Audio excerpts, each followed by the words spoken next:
गोंदिया जिला केंद्रीय सहकारी बैंक की चुनाव प्रक्रिया के तहत नामांकन पत्र भरने की प्रक्रिया आज से शुरू हो गई है। करीब 13 वर्षों के लंबे अंतराल के बाद हो रहे इस चुनाव ने सहकारी क्षेत्र में नई हलचल पैदा कर दी है। आज भाजपा और राष्ट्रवादी कांग्रेस समर्थित सहकार पैनल की ओर से कुल 20 उम्मीदवारों ने अपना नामांकन दाखिल किया। इसमें राष्ट्रवादी कांग्रेस की ओर से 10 और भाजपा की ओर से 10 उम्मीदवार शामिल हैं।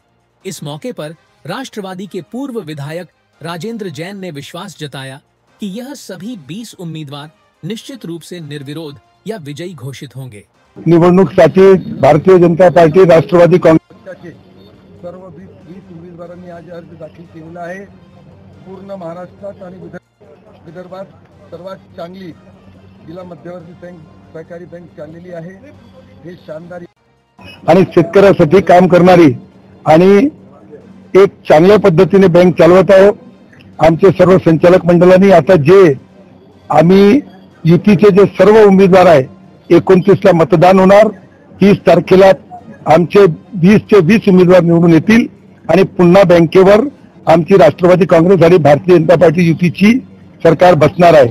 आणि एकमेव उद्देश आजपर्यंत जितके दिवस मध्ये बँकेचे अध्यक्ष म्हणून मी काम केलं, कोणत्याही वर्षात बँक घाट्यात तोट्यात गेली नाही, बँकावर कोणताही चार्ज नाही, शानदार पद्धतीने आणि शेतकऱ्यांना लोन वाटप करण्यामध्ये सर्वात अग्रणी bank district central cooperative bank आहे। तसंच मागच्या वर्षी रेकॉर्ड होता आणि या वर्षी पण रेकॉर्ड होणार आहे। मोबाईल एटीएम प्रत्येक तालुक्यामध्ये चांगली 11 वर्षाची बिल्डिंग इमारत आहे।